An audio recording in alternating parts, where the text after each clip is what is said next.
పెద్దగా ఉపయోగం లేదు, 30 ఏళ్ళ పోరాట ఫలితంగా వచ్చిన ఉపయోగం లేదు అని అంటున్నా. ఎందుకు లేదంటే ప్రధానంగా 3 ముఖ్యమైన అంశాలు. ఒకటి, ఇది మీకు కూడా చూడండి, గీతలు నేను రాసిన దీని వల్ల అది కావచ్చు.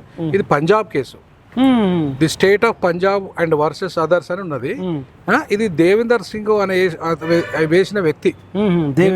దీంట్లో మందకృష్ణ పేరు కానీ ఎవరు కానీ లేదు. మందకృష్ణకు సంబంధం లేని కేసు ఇది. దవిందర్ సింగ్ వేసిన కేసు. తర్వాత మందకృష్ణ వేసిన కేసు చెప్తున్నా మీకు. మందకృష్ణని ఎప్పుడు వేసాడంటే కేసు, ఎంఆర్పిఎస్ పార్టీగా ఇగో మాదిగ రిజర్వేషన్ పోరాట సమితి ఎప్పుడు వేసాడు? 23/7/2022. స్టేటస్ ఏంటి దాన్ని మీకు స్టేటస్ కూడా చూపెడతారు. ఇక స్టేటస్ పెండింగ్, ఫైనల్ హియరింగ్ కాలే, లిస్ట్